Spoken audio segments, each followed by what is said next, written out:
ವಿಜಯ್ ಕರ್ನಾಟಕ ವೀಕ್ಷಕರಿಗೆ ಸ್ವಾಗತ. ನಿಮ್ಮ ಡಾಕ್ಟರ್ ದೀಪಕ್ ಗುರುಜಿ ಮಾಡುವ ಪ್ರಣಾಮಗಳು. ಇವಾಗ ಏನು ಸೀರೀಸ್ ಬಂದ್ವಿ, ಸಾಕಷ್ಟು ವಸ್ತುಗಳ ಬಗ್ಗೆ ಮಾಹಿತಿನ ಕೊಟ್ಟೆ. ತುಂಬ ಜನ ಕರೆ ಮಾಡಿ ಕೇಳ್ತಿದ್ದೀರಾ, ಗುರುಜಿ ನಮ್ಮ ಮನೇಲಿ ದಿನ ಉಪಯೋಗಿಸುವಂಥ ಪೊರಕೆ ಬಗ್ಗೆ ಮಾಹಿತಿ ಕೊಡಿ. ಪೊರಕೆ ಎಲ್ಲಿ ಇಡಬೇಕು, ಮತ್ತು ಅದರಿಂದ ಉಪಯೋಗಗಳೇನು, ಮತ್ತು ಪೊರಕೆದು ಯಾವತ್ತು ನಾವು ಮನೆಯಿಂದ ತರಬೇಕು, ಅಂದರೆ ಅಂಗಡಿಯಿಂದ ಯಾವತ್ತು ಮನೆಗೆ ತರಬೇಕು ಅಥವಾ ಯಾವತ್ತು ಅದನ್ನು ತರಬಾರ್ದು, ಮತ್ತು ಎಲ್ಲಿ ಯಾವತ್ತು ದಿನ ಅದನ್ನು ಹಳೇದಾಗಿರುತ್ತಲ್ವ ಅದನ್ನು ಯಾವ ದಿನ ಬಿಸಾಕಬೇಕು ಹೊರಗಡೆ ಅನ್ನೋದ್ರ ಬಗ್ಗೆ ಮಾಹಿತಿ ತುಂಬ ಕೇಳ್ತಾ ಇದ್ದಾರೆ. ಯಾಕೆಂದರೆ ತುಂಬ ಜನಕ್ಕೆ ಏನಾಗುತ್ತೆ, ಒಂದು ಸಲ ವಿಡಿಯೋ ಮಾಡೇ ಮಾಹಿತಿ ಕೊಟ್ಬಿಟ್ರೆ ಬೆಸ್ಟು ಅನಿಸುತ್ತೆ. ಯಾಕೆಂದರೆ ಒಬ್ಬೊಬ್ರಿಗೂ ಒಂದೊಂದು ಟೈಮ್ಗೂ ಕರೆಯಲ್ಲಿ ಆನ್ಸರ್ ಮಾಡೋದಕ್ಕಿನ್ನೂ ಕೂಡ ಒಂದು ಎಪಿಸೋಡೇ ಯಾಕೆ ಮಾಡಬಾರ್ದು ಅಂತ ಅನಿಸ್ತು. ಯಾಕೆಂದರೆ ಪ್ರತಿದಿನ ಬಳಸುವಂಥ ವಸ್ತು.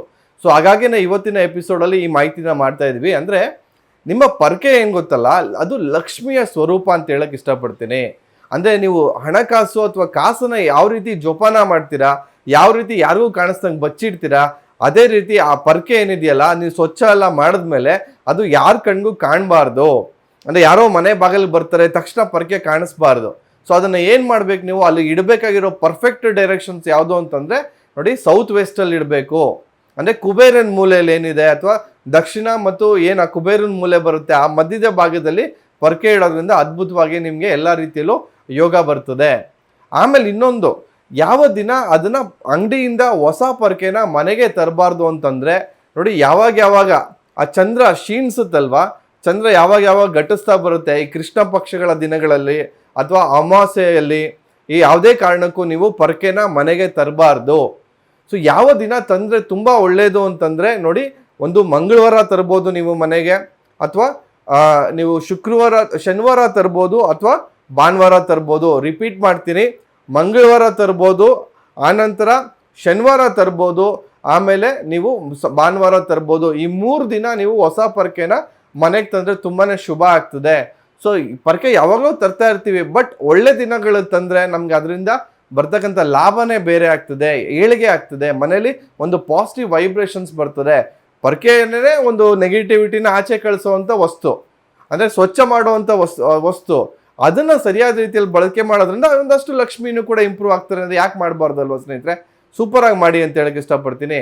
ಸೊ ಹಾಗೇನೆ ಈ ಪೊರಕೆ ಬಗ್ಗೆ ತುಂಬಾ ಒಂದು ನಂಬಿಕೆಗಳಿದೆ. ತುಂಬ ಜನ ಹೇಳ್ತಾ ಇರ್ತಾರೆ, ನೀವು ಮಾರವಾಡಿಗಳು ಯಾರಾದ್ರು ನಿಮ್ಮ ಸ್ನೇಹಿತರು ಇದ್ದರೆ ಕೇಳ್ಕೊಬೋದು. ಅವ್ರಿಗೆ ದೀಪಾವಳಿ ದಿನ ಪೂಜೆ ಮಾಡ್ಬೇಕಾದ್ರೆ ಅವರು ಲಕ್ಷ್ಮಿನ ಆ ಪೊರಕೆಯಲ್ಲಿ ಜಾಡಿಸ್ತಾರೆ ಅಂತಲೂ ಹೇಳ್ತಾ ಇರ್ತಾರೆ. ಅಂದರೆ ಆ ಲಕ್ಷ್ಮಿಯ ಸ್ವರೂಪನೇ ಅದು. ಸೊ ಅದನ್ನು ಯಾಕೆ ಜಾಡಿಸ್ತಾರೆ ಅಂದರೆ ಆ ಲಕ್ಷ್ಮಿ ನಮ್ಮಲ್ಲೇ ಉಳ್ಕೊಳ್ಳಿ, ಎಲ್ಲೂ ಹೋಗ್ಬಾರ್ದು ಅನ್ನೋ ಒಂದು ಭಾವನೆ ಇದೆ ಅಂತಲೂ ಹೇಳ್ತಾ ಇರ್ತಾರೆ. ಯಾಕಂದ್ರೆ ನಂಗೆ ಸಾಕಷ್ಟು ಮಾರವಾಡಿ ಫ್ರೆಂಡ್ಸ್ಗಳಿಗೆ ಗೊತ್ತಿಲ್ಲ. ನೀವು ಯಾರಾದ್ರೂ ಗೊತ್ತಿದ್ರೆ ಕೇಳ್ಕೊಳ್ಳಿ, ಅವ್ರ ಆಚರಣೆ ಏನೋ, ವಿಚಾರ ಏನೋ, ಯಾಕೆ ಹಿಂಗೆ ಮಾಡ್ತೀರಾ. ಸೊ ಇದೆಲ್ಲ ಕೇಳ್ಕೊಂಡಾಗ ನಿಮ್ಮಲ್ಲೂ ಒಂದಷ್ಟು ಗೊಂದಲಗಳಿದ್ರೆ ಅದಕ್ಕೊಂದಷ್ಟು ಉತ್ತರಗಳು ಸಿಗುತ್ತೆ ಅಂತ ಹೇಳಕ್ಕೆ ಇಷ್ಟಪಡ್ತೀನಿ. ಸೊ ನಾನು ಇವತ್ತಿನ ದಿವಸ ಸಿಂಪಲ್ ಆಗಿ ಯಾವ ದಿನ ತರಬೇಕು, ಯಾವ ದಿನ ತರಬಾರ್ದು, ಮತ್ತು ಹಳೆ ಪೊರಕೆ ಯಾವ ದಿನ ಹೊರಗಡೆ ಹಾಕಬಾರ್ದು ಅನ್ನೋದ್ರ ಬಗ್ಗೆ ಒಂದು ಮಾಹಿತಿನ ಕೊಡಲೇಬೇಕು ನಿಮಗೆ. ಯಾವುದೇ ಕಾರಣಕ್ಕೂ ನೀವು ಹಳೆಯ ಪೊರಕೆಗಳನ್ನ ಗುರುವಾರ ಮತ್ತು ಶುಕ್ರವಾರ ಈ 2 ದಿನ ನೀವು ಮನೆಯಿಂದ ಹೊರಗೆ ಹಾಕಲೇಬಾರ್ದು. ಈ ರೀತಿ ನೀವೇನಾದ್ರು ಮಾಡಿದ್ದೇ ಆದರೆ ಮನೇಲಿರುವಂಥ ಲಕ್ಷ್ಮಿನ ನೀವು ಹೊರಗಡೆ ಹಾಕ್ತಂಗೆ.